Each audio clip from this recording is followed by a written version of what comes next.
Bom dia, igreja! A graça e a paz do nosso Senhor e Salvador Jesus Cristo. Saúdo você que está aqui no templo, você que está nos acompanhando ou que terá acesso a essa mensagem no YouTube.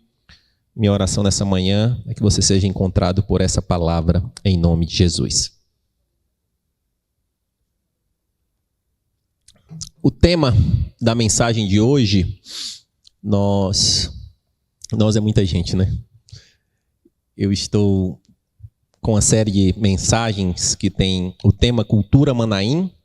Essa é a segunda ministração.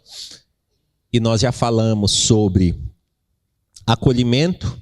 E hoje nós vamos falar sobre palavra. Essa série ela tem exatamente os 5 pilares da nossa comunidade de fé, que é o que nós vemos ali: palavra, acolhimento, palavra, células, serviços e evangelismos. Esses são os 5 pilares da nossa igreja.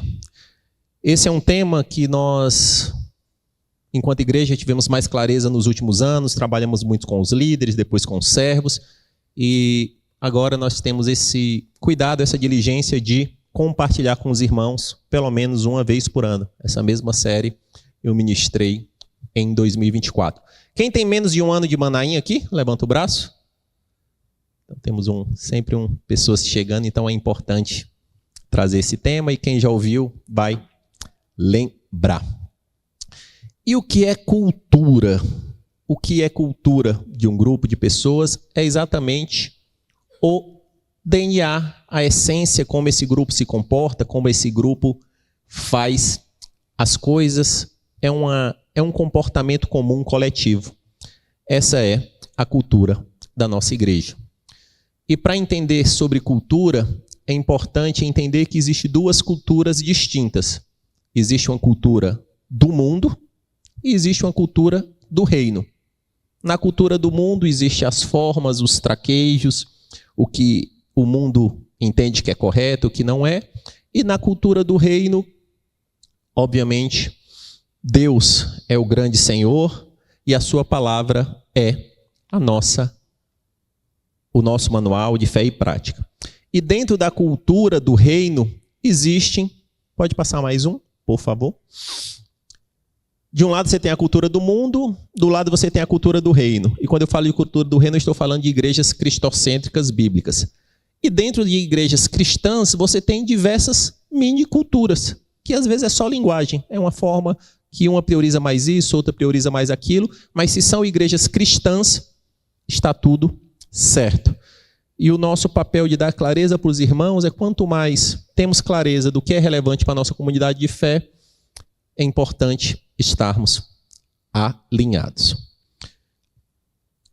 E a cultura da Manaim, ela tem uma grande visão, que é formar discípulos de Cristo que amam e servem. Esse é o grande objetivo das famílias pastorais, dos líderes. Nós não queremos formar consumidores, nós não estamos aqui para entreter ninguém, nós não estamos aqui para deixar ninguém motivado ou confiante em si mesmo. O nosso grande desafio enquanto igreja é formar discípulos de Cristo, que amam como Ele amou e que servem como Ele serviu. Esse é um grande desafio, mas é o que o Senhor nos deixou instruído na sua palavra. Vão e formem discípulos, batizando em nome do Pai, do Filho e do Espírito Santo. E os 5 pilares da igreja é como se fosse uma linha que se conecta. Primeiro a pessoa chega na Manaim, ela é acolhida. E é algo que quem é novo na igreja sempre fala, que tem o café dos novos, tem os introdutores que abraçam, tem um cafezinho no final. A gente quer ser uma igreja acolhedora. Depois disso, esse irmão se achega à igreja, ele vai ser imerso na palavra. Onde você chega na Manaim, você vai ver palavra. É na mídia social, é no grupo do WhatsApp, é no Kids, é nos jovens, é no púlpito, é na célula. Palavra de Deus é o que nós mais fazemos aqui. Depois disso, o ideal é que o irmão se achegue a uma célula, onde ele vai estar num grupo menor. Pastor Caio gosta de brincar, que ele sai ali da varanda da sala e entra na cozinha. E tem mais um nível de intimidade na mesa. Depois da célula, é natural que esse irmão tenha uma compreensão de um senso de comunidade e ele passe a servir. E o nosso grande sonho é também evangelizar fora da igreja para que mais pessoas tenham acesso a esse Senhor. E o que é a palavra de Deus, né? A palavra de Deus, ela é viva, eficaz, poderosa, inerrante.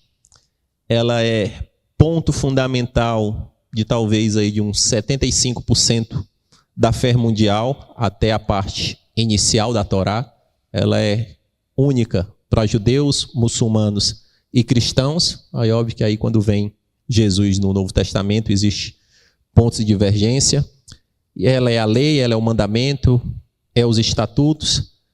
E o próprio Senhor Jesus, ele se autodefine, a Bíblia o autodefine como o verbo, e o verbo é a própria palavra. Então, a Bíblia é uma história de Gênesis, Apocalipse, que tem histórias, profecias, geografias, política, tem uma série de fatores, mas na verdade é um grande livro de amor.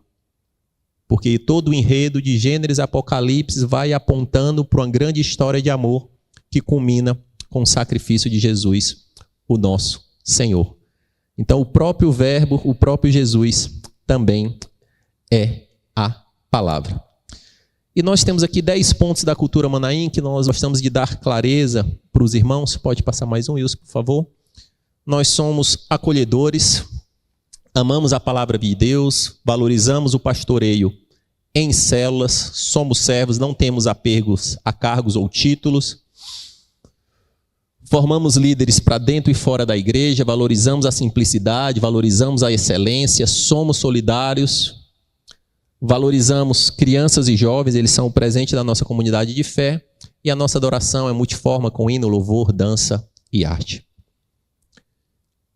E como o mundo, meus amados irmãos, tem se relacionado com essa palavra, que é milenar, o mundo ele chacoteia, negligencia, brinca com ela, desvaloriza ela. Mas o que é mais intrigante, que esse mesmo mundo que valoriza, pretere a palavra de Deus, chacoteia a palavra de Deus, persegue. Se ela não tem valor, por que eu persigo? Se ela não tem poder, por que eu não deixo ser ensinada nas escolas? Se ela não tem poder, porque eu tenho alfândegas que travam para que uma única palavra não seja feita. Por que tem governos onde a igreja é mais perseguida que hackeia celular para ver se tem aplicativo de igreja? Essa é uma contradição. Como é que eu não valorizo? Ela não tem poder nenhum, ela não serve para nada, ela não transforma ninguém, e ele é o livro mais perseguido. E a prova que ela é poderosa, viva, eficaz, é do próprio Deus. Quanto ela é mais perseguida, mais ela se espalha. Quanto ela é mais apertada, mais ela reflete em poder. E tem um filme que é bem interessante, né, que é o livro de Eli, que mostra um pouco, né, como se o último exemplar ainda existisse na mente de uma pessoa, né, e como todos queriam matar a última chama do evangelho, né, da palavra de Deus. Então nós temos que entender que é algo muito, muito relevante para nós. Se o mundo negligencia, despreza, para nós, para a fé cristã, para as igrejas cristãs, cristocêntricas e bíblicas, ela é o nosso ar, o nosso alimento, a nossa água, ela é inquestionável, ela é acima de qualquer opinião pessoal. E o que é intrigante dessa palavra é porque ela foi escrita por dezenas de autores numa janela de 1.700 anos, diversas culturas, familiares, locais, regiões, em 3 idiomas, por 1.700 anos. O Brasil, gente, tem, aí depois da sua descoberta, um pouco mais de 500 anos. Em 1700, e todos esses pontos eles se conectam numa história que faz todo um enredo, que não há contradição nenhuma. E o mistério dessa palavra é que você lê a Bíblia, mas a Bíblia também lhe lê. Ela é um livro vivo. Billy Graham vai dizer que a Bíblia ela é mais atual do que o jornal de amanhã.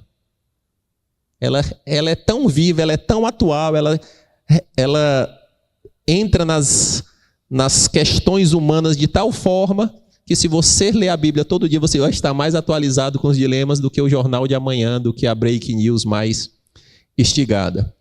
E ela é algo intrigante, porque ela é um livro completamente espiritual. Muitas das vezes o doutor vai sentar para ser ensinado pelo semi-analfabeto ou com alguém que tem dificuldade de leitura. Mas que nesse livro espiritual ele cai de cabeça, tem os mistérios revelados, e às vezes uma pessoa com mais poderio acadêmico, ele lê esse livro e não entende nada. Outros vão conseguir adentrar nesse livro numa questão muito do intelecto. Você vê muitos ateus dando palestras sobre Bíblia com eloquência, mas sem o poder e a unção de nada. E esse é o mistério desse livro.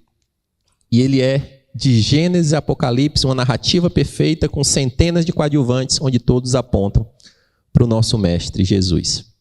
E contextualizando, a Bíblia, meus amados irmãos, ela não foi escrita da forma que nós temos aqui. Ela foi sendo catalogada, organizada, ela não foi escrita em versículos. Ela não foi escrita em versículos. Depois, para uma melhor compreensão entre os irmãos, começaram a organizar entre versículos, capítulos, para que ali os irmãos pudessem entender do que se estava falando. Os livros, eles não foram escritos, e hoje a Bíblia ela não é organizada exatamente da forma que os fatos ocorreram. Você vai ver profetas menores já lá quase no Novo Testamento, se conectando com histórias lá de crônicas dos reis. E esse mistério espiritual é lindo. Tem um homem que diz, cara, da Bíblia, eu creio da capa a capa, eu creio até no sumário, porque até a organização dela tem um mistério de Deus. Por que Oséias está onde Oséias está? Por que tem crônicas onde crônicas está? Por que Provérbios e Eclesiastes se conecta com Salmos? Mistério de Deus. E dentro desse mistério de Deus, tem algo que me intriga muito. Qual é o maior salmo da Bíblia, irmãos? Salmo 119. Ele fica mais ou menos no meio da Bíblia. E é uma declaração de amor sobre a palavra de Deus. Onde muitos, mais de um autor, eles declaram a sua paixão por essa palavra. Alguns vão dizer que é coincidência, alguns vão dizer que é o acaso. Mas eu creio que é o mistério do Senhor que não tem uma única vírgula, não tem um único ponto sem propósito na palavra de Deus. O Salmo 119, nessa declaração de amor, ele vai dizer que no verso 1, que a Bíblia nos traz felicidade. Como são felizes os que andam em caminhos repreensíveis, quem vive conforme a lei. No verso 11, ele vai dizer que essa palavra ele nos protege. Guardei no coração a tua palavra para não pecar contra ti. Ela é ensino. Verso 33, ensina-me, Senhor, o caminho dos teus decretos. No 47, ele vai dizer que essa palavra nos dá prazer. Eu tenho prazer nos teus mandamentos, eu os amo. No verso 89, ele diz que essa palavra é eterna. A tua palavra, Senhor, para sempre está firmada nos céus. No verso 105, ele vai dizer que essa palavra é direção. A tua palavra é lâmpada que ilumina os meus passos e luz que clareia os meus caminhos. Ela vai dizer que essa palavra é valiosa. Salmo 119, 127. Eu amo os teus mandamentos mais do que o ouro mais puro. Glória a Deus, igreja. Essa é a palavra de Deus, que no meio dela existe uma própria declaração de amor sobre ela mesma. E dentro desses contextos de palavra, eu separei aqui 7 lições para nós meditarmos nessa manhã. Ela é felicidade, proteção, ensino, prazer, eterna direção. Ela é valiosa entre tantas outras coisas, mas ela também é alimento. Primeiro ponto, a palavra de Deus é alimento. Olha o que está escrito em Jeremias 15, 16. Quando as tuas palavras foram encontradas, eu as comi. Elas são a minha alegria e o meu júbilo, pois pertenço a ti, Senhor Deus dos exércitos. Jeremias 15, 16. Há uma grande analogia entre a palavra de Deus e alimento. E a palavra de Deus ela é simples, ela é para ser entendida. E quando ela é comparada com alimento, tem uma instrução muito poderosa aqui. Ezequiel 3, de 1 a 3, vai dizer: Filho do homem, quando come tudo que está nesse livro e depois vai pregar para a igreja. Deus mandou dizer, cara, rumina, mastiga e depois vai pregar à igreja. Jó 23:12 disse: dei mais valor às palavras de sua boca do meu pão de cada dia. Assim, de um lado ele tinha o pão de cada dia que ele precisava se alimentar, e do outro ele tinha a palavra de Deus. E disse: eu entendi que se alimentar da tua palavra é mais valoroso para mim do que o pão que eu como todo dia. No Salmo 119, 103, o salmista vai dizer que eu digeri essa palavra e na minha boca ela é mais doce do que o mel. E o mel, para aquele contexto, era uma iguaria especialmente rara, especialmente que eles tinham pouco acesso. Mas eu comparava o sabor, o paladar da tua palavra com o mais fino mel. E aí, meus amados irmãos, vem aquela pergunta: se palavra é alimento, o nosso corpo físico não consegue ficar sem alimento, sim ou não? E como é que um corpo espiritual consegue ficar sem alimento? Da mesma forma que nós precisamos nos alimentar fisicamente constantemente para ter vigor, vida, energia, o nosso espírito precisa de alimento constante da palavra de Deus. E eu queria, meus amados irmãos, pedir para vocês fazerem... Eu ia trazer essa imagem, mas ia ser meio chocante. Eu não queria trabalhar dessa forma. Mas eu acho que todo mundo já tem, em algum momento, a imagem de uma pessoa subnutrida com alto nível de inanição. A gente vê em alguma campanha, alguma coisa que os ossos estão cadavéricos, a pessoa não consegue nem se movimentar, está ali no estado ali. E o que é que acontece? Quando o corpo natural não se alimenta, primeiro ele consome gordura, depois ele consome os músculos, e ali ele vai começando a perder as suas... Ele tem que começar a diluir energia. Eu deixo um pouquinho de energia no cérebro, deixo um pouquinho e alguns órgãos, alguns movimentos vão começando a entrar em falência, até colapso, vem a desnutrição, da desnutrição vem a inanição e vem a morte. Mas se esse é o ciclo natural de um corpo que não se alimenta, podemos aferir que existem pessoas em inanição espiritual, em subnutrição espiritual, por falta do único alimento que o Senhor nos disse. Não tem um outro alimento. O único alimento que vai alimentar o nosso espírito é a palavra de Deus. Júnior, mas o louvor é bênção? É bênção. Mas o podcast é bênção? É bênção. Mas o sermão de domingo é bênção? É bênção. Charles Spurgeon vai dizer assim: por que se alimentar do leite desnatado dos homens se você pode beber o mais puro leite na fonte? E nós temos que entender, meus amados irmãos, que não existe vida saudável cristã sem alimento constante e diário da palavra de Deus. Não tem. Não tem. E nós sempre temos falado que existem 3 disciplinas espirituais, né? Oração, palavra e jejum. Oração é o mais fácil do crente aprender. Que até porque a oração, em algum momento, ela tem que ser transformada, porque o principal contato do crente na imaturidade é entender que a oração é um muro de lamentações e de petições, não de relacionamento com Deus. Então, todo crente, com 1 semana de igreja ou com 10 anos de igreja, é muito difícil ele estar fora de uma vida de oração, minimamente que seja. Aí, se a oração ela tem propósito, aí é outra coisa. Mas quando você vai para a palavra de Deus,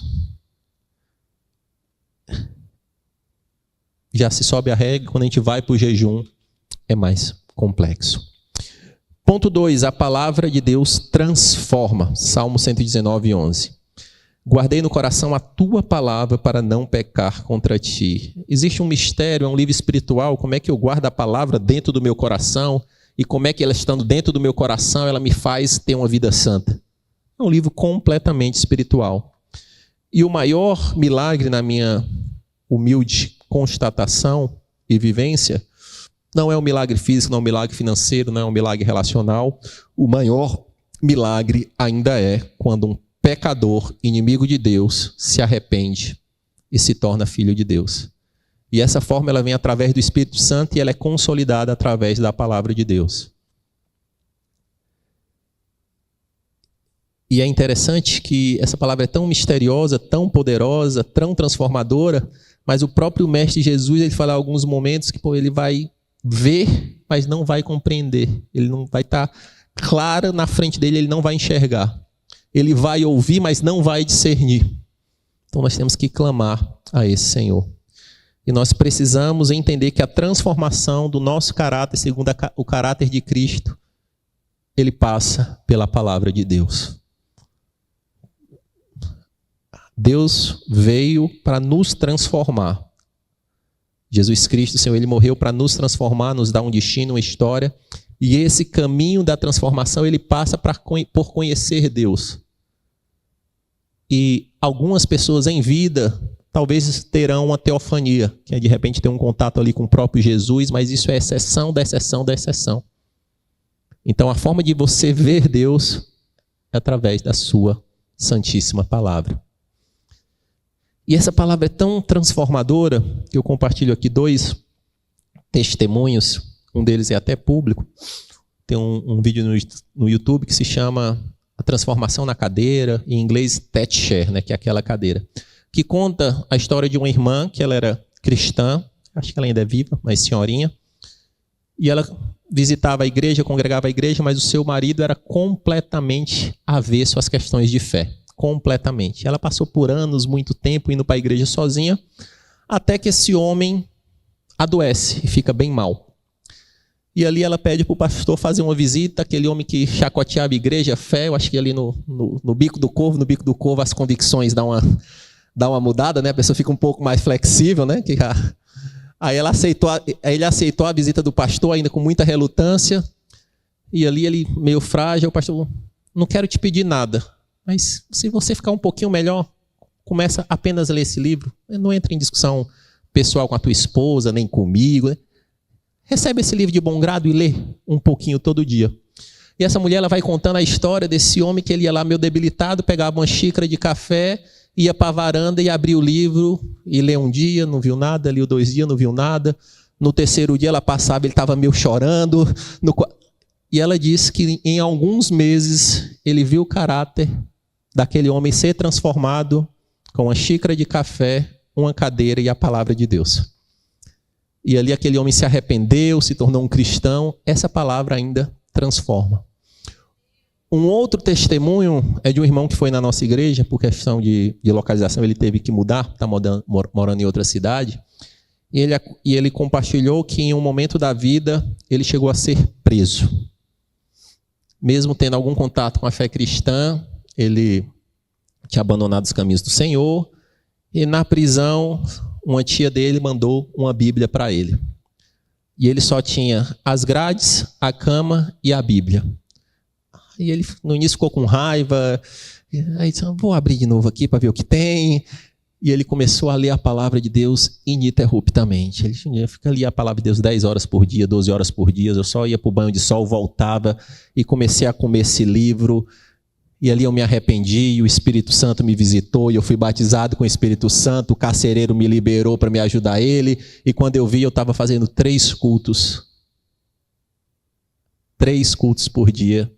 Os carcereiros liberavam para vai lá naquela área, você é um pregador, você tem intrepidez, eu vi a tua transformação, eu vi o que Deus fez na tua vida. Palavra de Deus. E esse irmão falando sobre esse testemunho, ele fala, Júnior, não é bom ser preso, não sugiro para ninguém, mas como eu tenho saudade daqueles momentos, eu, o Senhor e o Espírito Santo e a palavra de Deus, sem distração, ininterruptamente.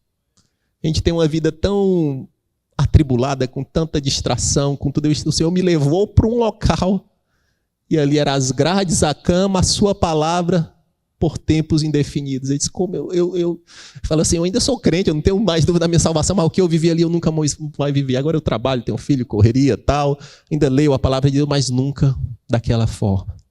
Temos que entender que a palavra de Deus transforma. Ponto 3, a palavra de Deus ela é poderosa. Hebreus 4:12, um texto bem conhecido. Pois a palavra de Deus é viva e eficaz, e mais afiada do que qualquer espada de 2 gumes. Ela penetra ao ponto de dividir alma e espírito, juntas e medulas, e julga os pensamentos e intenções do coração.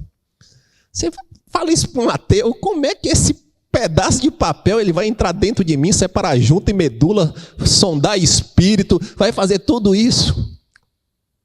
Fé. A gente crê que essa palavra de Deus ela tem esse poder para adentrar dentro de nós e fazer esse rebuliço santo. E é interessante que a palavra de Deus ela é viva, e quando ela é viva, ela tem vida. Às vezes, no mesmo sermão, na mesmo compartilhar, uma pessoa chega em lágrimas, essa palavra me destroçou. Ou dormiu, não entendeu nada, não vai entender. E às vezes, o mesmo sermão, uma pessoa tem uma compreensão que outro não tem. Às vezes, o mesmo texto que você leu uma vez e você rabiscou o que Deus te falou, anos depois você lê o mesmo texto e Deus te dá uma compreensão, uma revelação diferente. Essa palavra ela é viva, ela tem vida e poder. Ela é eficaz, ela atinge o seu objetivo, ela não volta vazio, ela é afiada, ela penetra no impenetrável, ela entra onde ninguém espera, na alma, espírito, juntas e medulas. E esse é um poder, tem um outro case, que, se eu não me engano, é uma prisão na América do Norte, uma prisão de altíssima periculosidade, se eu não me engano, se é no Haiti ou Panamá, e ali eles começaram a colocar caixas de som e ao longo do dia a palavra de Deus era ela recitada. Tão somente a palavra de Deus sendo recitada. Resumo da obra, surgiu uma igreja dentro da penitenciária, pessoas se converteram, se arrependeram, tão somente por ouvir essa palavra de Deus. E ela julga, né, pensamentos, intenções. Sempre foi a palavra de Deus. E eu falo isso com todo o temor do meu coração. A palavra de Deus é suficiente para transformar qualquer um. Ela é poderosa, meus amados irmãos. A gente não precisa de um outro artefato, a gente não precisa de penduricários, a gente não precisa de estratégias. A palavra de Deus é viva e eficaz, poderosa e eterna. Não precisamos de outra coisa. E infelizmente temos visto igrejas e homens que se colocam nessa posição, querendo utilizar hipnose, neurociência, toque de luz, uma série de coisas, para somar-se à palavra, como se a palavra não fosse suficientemente poderosa para transformar. E uma das coisas que nos entristece aqui enquanto igreja, não enquanto Manaim, mas a igreja de Cristo ela é única, a gente é apenas uma pequena bolha na grande noiva de Cristo, e não é incomum, vez ou outra nós fazemos pesquisas e sempre bate como um grande pilar na nossa igreja, que é a Igreja da Palavra. Você vai nos Café dos Novos, você vai numa célula, o irmão chama, não, filho, a palavra de Deus me tocou, a Igreja da Palavra, a Igreja da Palavra. Aí eu pergunto, qual a igreja que pode ser igreja sem ser Igreja da Palavra? Qual igreja pode ser igreja sem ser a igreja da palavra do próprio Deus? Então, é um elogio que, na verdade, vem carregado de tristeza. Porque não é para existir outra igreja, não é para existir outro cristão sem ser o cristão da palavra, não é para existir outra célula que não seja a célula da palavra, não é para existir outra igreja, outro site, outro cantor que não estejam alicerçados na palavra. Ponto 4. A palavra é soberana. Gálatas 1:8. Mas ainda que nós ou um anjo do céu pregue um evangelho diferente daqueles que lhes pregamos, que seja amaldiçoado. Aqui é o apóstolo Paulo entregando carta para o Gálatas, dizendo, vocês foram evangelizados por nós. Vocês receberam o puro e cristalino evangelho. Se algum de nós, algum dessa equipe aqui vir e falar outra pataquada, falar alguma coisa que negue a cruz de Cristo, o amaldiçoe. E se até um anjo de luz em poder chegar na sua frente e falar de uma outra fé, de um outro Cristo, de um outro evangelho, o amaldiçoe também. Porque a palavra de Deus, ela é soberana. E a palavra de Deus, meus amados, é o combo. É tudo ou nada. Não, pastor, eu gosto dessa parte aqui da Bíblia, mas essa outra eu não concordo. E eu digo, o que é que eu faço com essa informação? Vai reclamar com o autor, vai reclamar com o Senhor, vai reclamar com o Espírito Santo. E já te dizendo que a gente tem um exemplo de Jó, que foi o homem mais justo da terra, que fazia alguns questionamentos para Deus, e Deus, onde é que tu estava? Quando eu criei o mundo, lancei os fundamentos da terra, falei para o mar não avançar 1 centímetro para frente ou para trás. Então a palavra de Deus, meus amados irmãos, para nós cristãos, ela é inquestionável, soberana sobre qualquer opinião. E infelizmente temos visto, ela é tão poderosa, meus amados irmãos, que muitos têm conseguido enganar a muitos, e a própria palavra já previu isso, né? No fim dos tempos existirão falsos profetas que enganarão a muitos, não é enganar a pouco. E muitos desses enganam com o quê? Com trechos fora do contexto da própria palavra de Deus. Satanás é exatamente o modus operandi, até quando o próprio Jesus foi usar a palavra fora de contexto. Alguns coaches, algumas questões usam princípios da palavra fora de contexto, e às vezes até a pessoa prospera, porque ela é tão poderosa, se você se apegar até um princípio, você vai colher fruto, só não a vida eterna, né? E a palavra de Deus, ela é soberana, e ela não cabe interpretações, ela não cabe diluições, ela não precisa ser atualizada. E é bem interessante que, vez ou outra, tem irmãos que... Pastor, dízimo é do Novo ou do Antigo Testamento? Aí você já sabe onde é que a pessoa quer chegar, né? Coração obstinado, avarento. Aí, mas fale mais sobre isso, meu irmão. Não, é porque você vê, né, no Antigo Testamento muita coisa sobre dízimo e no Novo tem menos e tal. Então vamos lá, meu irmão. Você tem que ter dois caminhos. Você tem que primeiro ser muito honesto. Que no Antigo era 10%. Safira e Ananias foram exterminados dando quase tudo. A régua subiu. Mas se você está dizendo que o dízimo é mais do novo, do velho, não sei o quê, então tem coisa do novo que você tem que abrir mão do Salmo 91, você tem que abrir mão do Salmo 23, você tem que abrir mão das promessas do povo de Israel, você tem que abrir mão de uma série de coisas, porque você vai para o novo e o que você gosta, você fica, o que você não gosta, você diz que não está valendo mais. É tudo ou nada.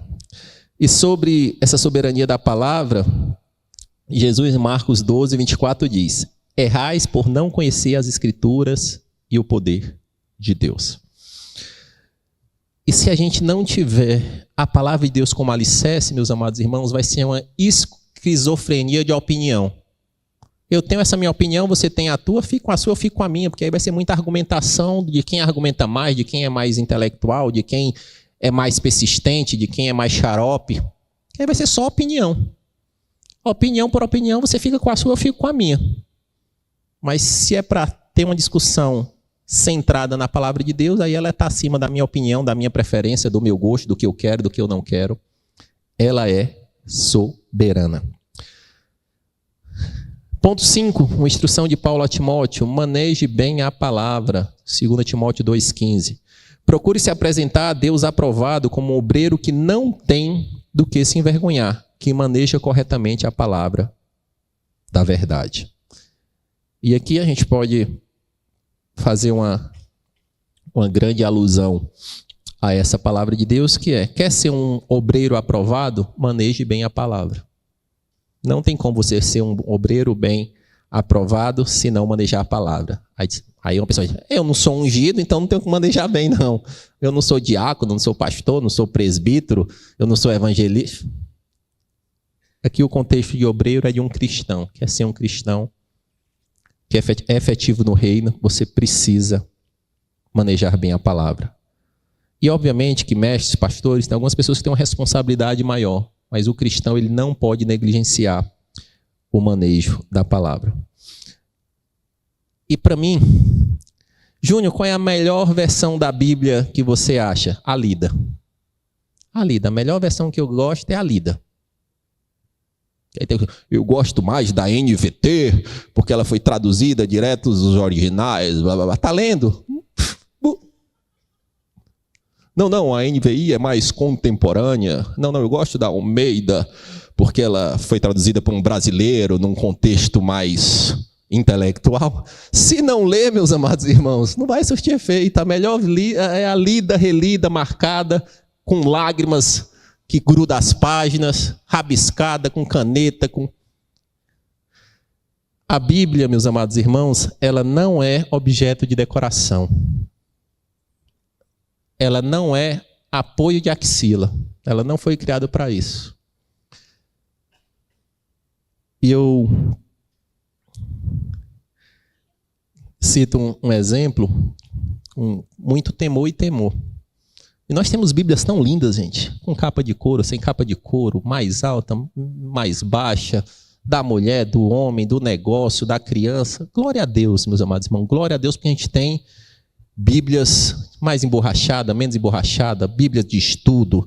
A gente tem nações que tem homens morrendo por uma página desse livro, querendo ter uma página desse livro e não tem. E dentro disso, né, tem algumas Bíblias que a palavra de Deus diz que ela é espada, mas ela é quase um tijolo, né? Ela se torna aquele tijolão, se der errado, você taca na cabeça de alguém também, ela te protege. Mas sobre esse exemplo, meus amados irmãos, eu falo isso aqui com toda... Parece cômico, mas é evento real.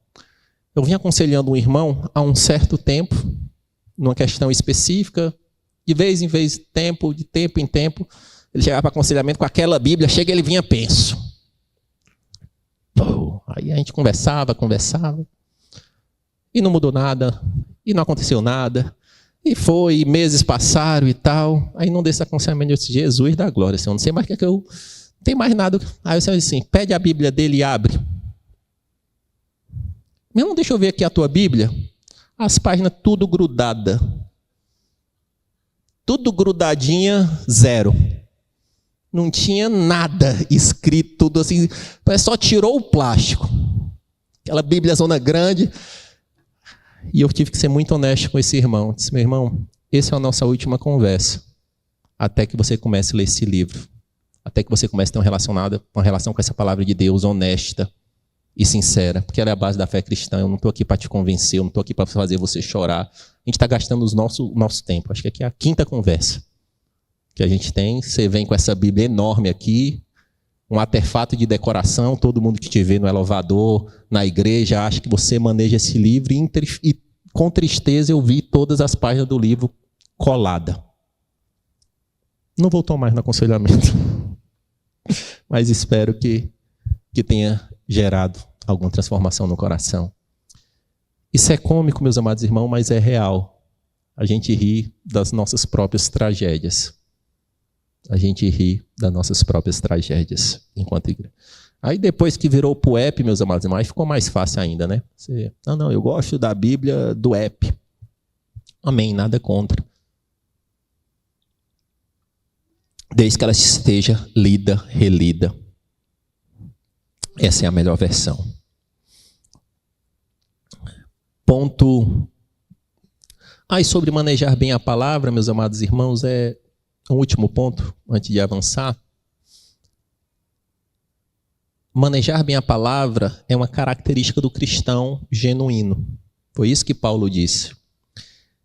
Aí não adianta você chegar e falar para eu sou cristão e faz na teoria. O apóstolo Tiago ele bateu muito entre o evangelho prático e o teórico. Você acreditaria no seu processo mais complicado a um advogado teórico que não domina as leis?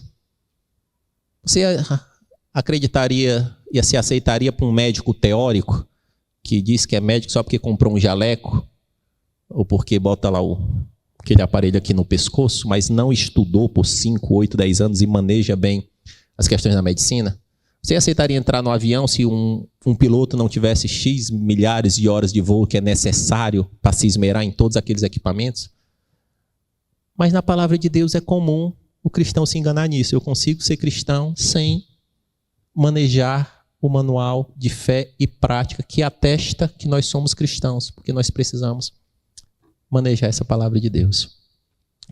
Ponto 6. Pregue a palavra. 2 Timóteo 4:2. Pregue a palavra, esteja preparado a tempo e fora de tempo. Repreenda, corrija, exorte com toda paciência e doutrina. A sequência é clara, né? Primeiro, ele instrui Timóteo a manejar bem a palavra, depois a sequência é pregar. Se você não estiver com base nas palavras, na palavra de Deus, você vai estar pregando ideias, convicções pessoais suas. Ou até você pode se alicerçar muito tempo para um testemunho que Deus lhe deu. Mas ainda assim não é pregar a palavra de Deus. Você está apenas testemunhando o poder de Deus e algumas pessoas vão ser tocadas. Mas para pregar a palavra de Deus, e aqui, gente, o que Paulo está querendo dizer para Timóteo não é pregue a palavra de Deus a tempo e fora de tempo. Vai lá. De 6 horas da manhã até meia-noite, Vá lá nas praças da cidade e fique pregando com a Bíblia aberta, com a caixinha de som, não. Pregue a palavra, é um estilo de vida, é um lifestyle, é a forma que você encara a vida, que a sua palavra está em você e você nela a tal ponto que você não tem mais como separar. E onde você estiver, a sua palavra ela vai ser vivida e pregada e percebida. Em algum momento você vai até recitar um versículo, em algum momento você vai até ser mais específico.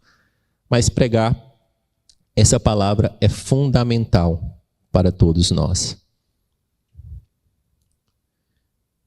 E porque muitas das vezes, gente, até linkando aqui com o tema evangelismo, em alguns momentos você vai ter uma lacuna tão pequena e específica para falar do amor de Deus.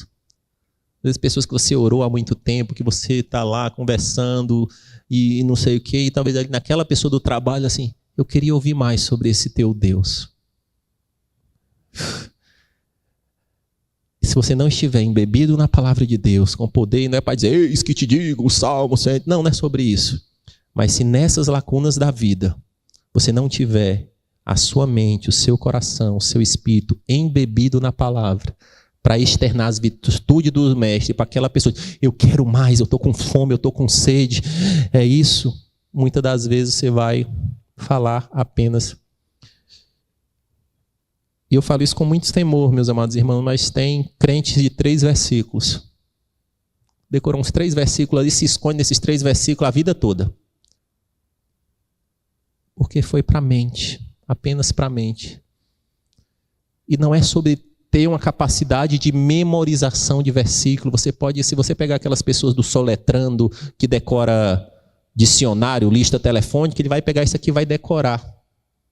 Mas se isso não tiver vida e poder do Espírito Santo, é nada. Ponto 7, né?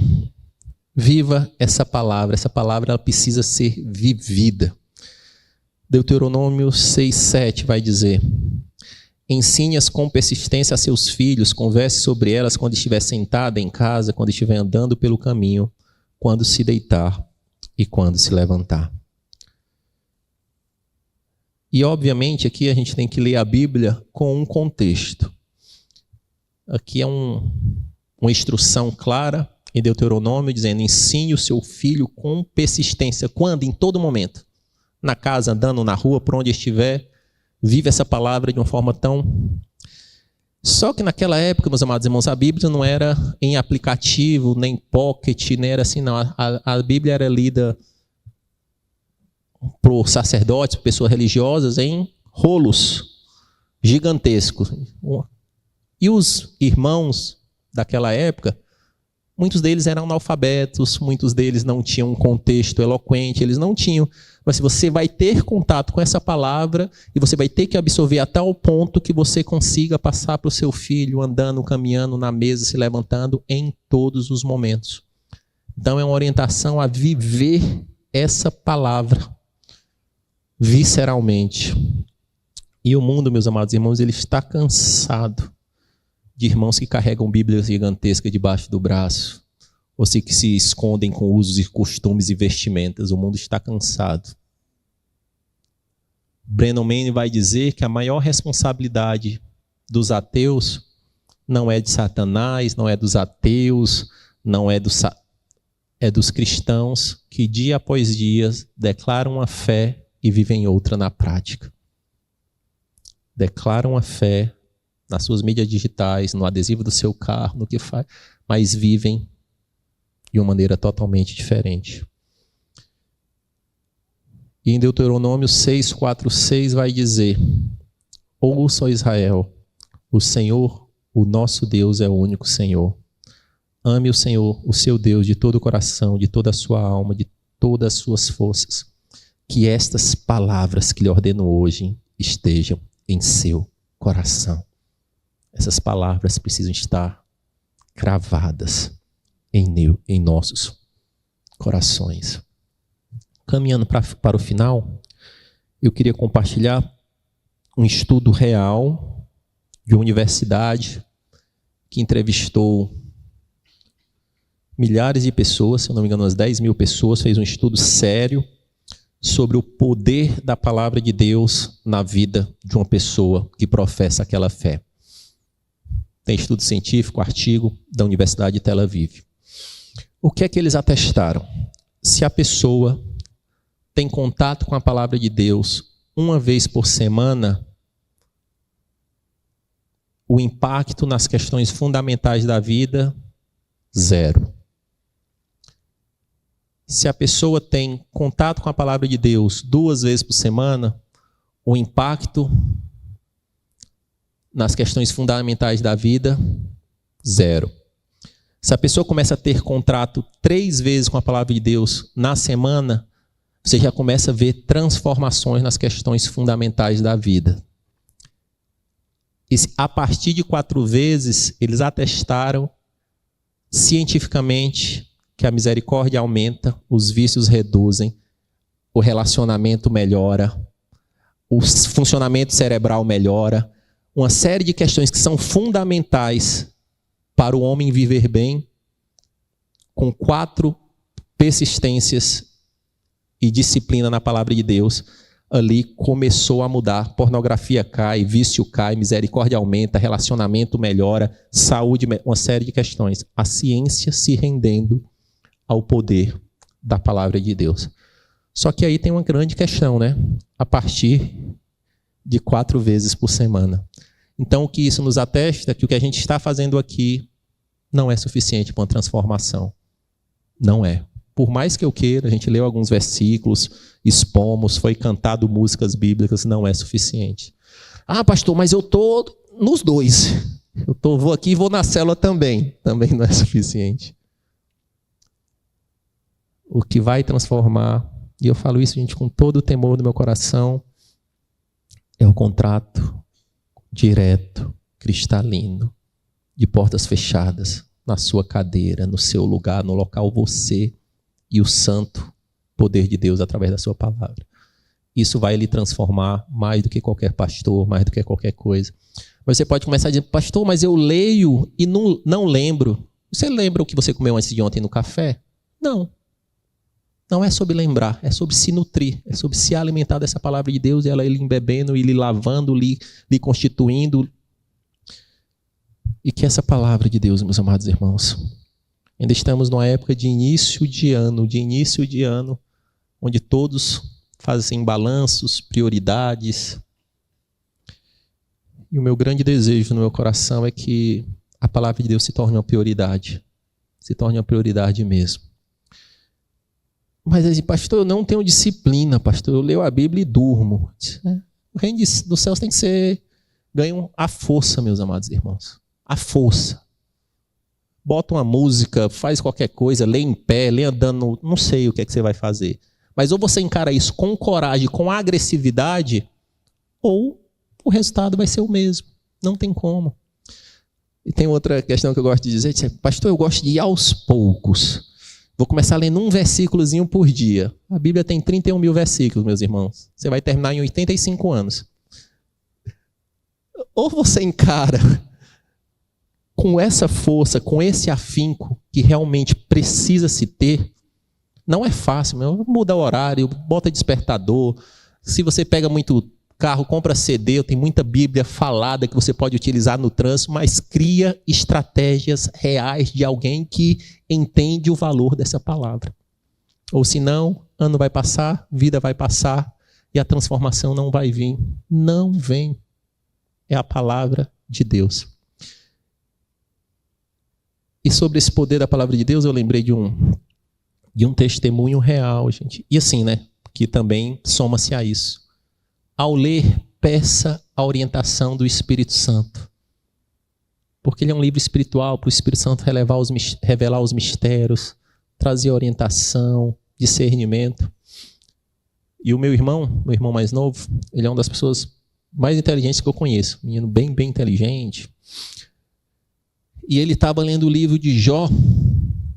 E ele foi lá para casa, mas ele tinha esquecido a Bíblia dele, né? E ele pediu a Bíblia da minha mãe. Mãe, posso ler a sua Bíblia? Aí quando eu vejo ele começando a ler, porque ele via as revelações que a minha mãe tinha no livro de Jó escrito. Eu li esse livro várias vezes e nunca vi isso. Talvez você estava lendo de uma forma intelectual, racional. Precisamos converter essa nossa o nosso raciocínio, o nosso intelecto, com humildade. Senhor, me mostra os mistérios revelados da sua palavra. Vamos baixar as luzes, vamos recapitular o que a gente viu nessa manhã aqui, sobre a palavra de Deus. Primeiro, meus amados irmãos, a palavra de Deus, ela é alimento. Um corpo físico sem alimento, ele entra em inanição e subnutrição. Um corpo espiritual sem alimento, ele entra em falência, inanição e subnutrição da mesma forma. A palavra é ela que transforma. Ela tem o poder de adentrar num coração humano corrupto. O salmista diz: escondi as tuas palavras no meu coração para não pecar contra ti. Ela tem a capacidade de converter as nossas convicções, a nossa impiedade, a nossa obstinação. A palavra de Deus, ela é poderosa, ela é viva, ela é eficaz, ela é transformadora, ela é eterna. A palavra de Deus, ela é soberana. Ela está acima de qualquer teoria, ela está acima de qualquer opinião, ela está acima de qualquer geografia, de qualquer década. Ela está acima de todos e todos. Nós precisamos manejar bem a palavra de Deus, para sim pregar a palavra de Deus. Nós precisamos viver essa palavra em tudo que fazemos. Como Paulo falou, nós precisamos ser cartas vivas e que as pessoas vejam em nós os escritos de Cristo, o amor de Cristo, a misericórdia de Cristo, a graça de Cristo.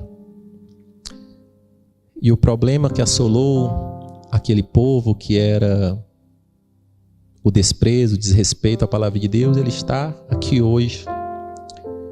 Mas a graça de Jesus, que mantém essa palavra avançando, sendo pregada, resistindo, ela continua da mesma forma. Mas ao se conectar com essa palavra, ao se abrir para essa palavra, existe a necessidade de ser transformado e passar a viver por ela e para ela. Jesus Cristo, ele é o grande enredo dessa palavra. É uma grande história de amor, que do início ao fim apontaram para um Deus que ama a humanidade a tal ponto que enviou seu Filho para morrer por ela. Um amor sacrificial.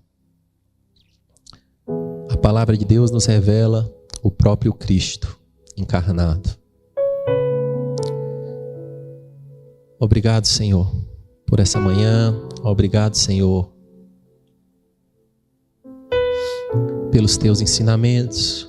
A tua palavra também, ela é afago, ela é acalento, ela é esperança, mas ela também nos confronta, ela também nos exorta, ela também nos revela, ela tem a capacidade de nos deixar nus, Senhor, diante de ti.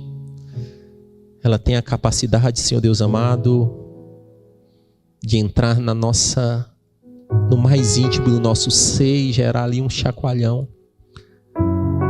E a minha oração nessa manhã é que, em nome de Jesus, nós possamos viver esse confronto, essa exortação da palavra de Deus.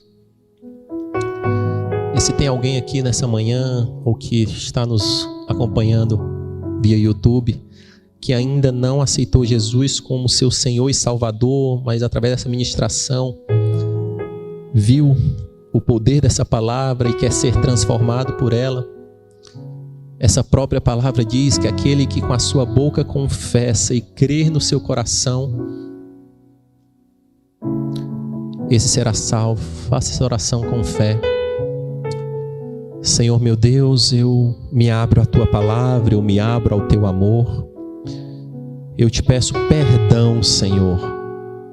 Te peço perdão pelos meus pecados. Reconheço que tu és o Filho de Deus, aquele que morreu e ao terceiro dia ressuscitou. Muda a minha história, escreve meu nome no livro da vida, me sustenta e me orienta através da tua palavra. Mas o segundo convite é para você que é cristão, crente, E talvez essa palavra te dê um chacoalhão ao ponto de você entender que talvez você não está se dedicando suficientemente a ela, ou que você não está manejando bem ela suficientemente, ou que ela não é uma prioridade da sua vida como deveria ser. E se você quer, num ato de fé, num ato de entrega, dizer: Senhor, eu quero mudar isso, Pai. Eu não quero ser um cristão teórico, eu não quero ficar na superfície, eu quero viver a transformação abundante dessa palavra em mim. Fique em pé no seu lugar, eu quero orar por você. Santo, santo Deus. Santo, santo Deus. Louvado e engrandecido seja o teu nome. Louvado e engrandecido seja o teu nome. Os teus filhos e servos se posicionam, Pai, dizendo: Senhor, quero mudança, Pai. Eu quero mudança, Pai. Não quero ficar mais da forma que estou. Louvado seja o teu nome, Pai. Louvado seja o teu nome. Senhor, meu Deus e meu Pai, eis os teus filhos e servos, que com coragem, com intrepidez, respondem a essa tua convocação de um novo posicionamento, de uma nova postura mediante a tua palavra. Que em nome de Jesus, Pai, a palavra de Deus passe a ser uma prioridade real na vida. Que esses irmãos, Senhor Deus amado, tenham sede e fome de Ti. E passem, Senhor Deus amado, a ser alimentados pela Tua palavra de uma forma sobrenatural. Que eles sejam, Senhor Deus amado, fortalecidos nelas, acalentados nelas, instruídos nelas e transformados por ela. Que religiosidade caia, que a preocupação sobre o que os outros pensam ou acham do comportamento dele caiam, mas que a sede por essa palavra, Pai, seja uma sede de transformação. Que eu me preocupe muito menos com os outros, ou que eu não beba de fontes ralas, diluídas da palavra, mas que eu, em nome de Jesus, Senhor, consiga ter encontros diários contigo. Eu me abro, Senhor Deus amado, para ser transformado por essa palavra. Me fortalece, Pai. São muitas distrações, Pai. São muitas confusões. Me dá, Senhor Deus amado, a disciplina necessária, a força necessária, a garra necessária, a coragem necessária, Senhor, para pagar o preço, Senhor. O Senhor pagou um preço de cruz, de morte. Me ajuda, Senhor Deus amado, a pagar o preço de minutos rendidos com a Tua palavra em oração. Que em nome de Jesus, Senhor, esse ano seja um divisor de água, Pai, na forma de eu encarar, de eu compreender a Tua santa palavra. Não quero mais, Senhor Deus amado, admirar o outro achando que ele tem uma unção sobrenatural, onde na verdade o que eu tenho é preguiça e negligência. Eu quero, Senhor Deus amado, realmente, Senhor Deus amado, uma mudança no relacionamento com a Tua santa palavra. Dekaramanahanamanaya. Dekaramanaharamanaya. Zarakarabaraladakarabaraladai. Eu sou a palavra e a palavra sou eu. Eu sou a palavra e a palavra sou eu. Não há separação, entre mim e a minha palavra, não adianta dizer que me quer, que quer do meu poder, que quer de mim e não se relacionar com a minha palavra. Se não paga o preço da palavra, viverá com migalhas, viverá com tão pouco. Eu sou uma fonte abundante de poder, de virtude, de graça, mas pague o preço. O meu filho pagou o maior preço, que foi morrer por você. Pague o preço de me buscar e me acharás quando me buscar de todo o coração. Eu não negocio a minha glória. Ou sou o Senhor ou nada sou em tua vida. Ou sou o primeiro ou não sou nada em sua vida. Eu sou o Senhor, eu sou a palavra e a palavra sou eu.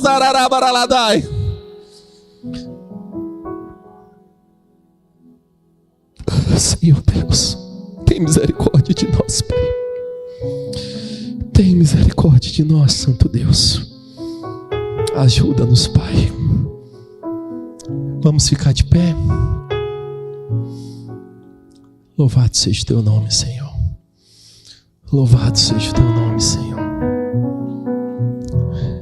Que o amor de Deus, o Pai, Criador de todas as coisas, que a graça de Jesus, o Verbo vivo, a própria palavra, e que a comunhão e a consolação do Santo Espírito de Deus, que nos guia e nos orienta na palavra, esteja com você, com a sua casa. Vão na paz. Excelente domingo em nome de Jesus.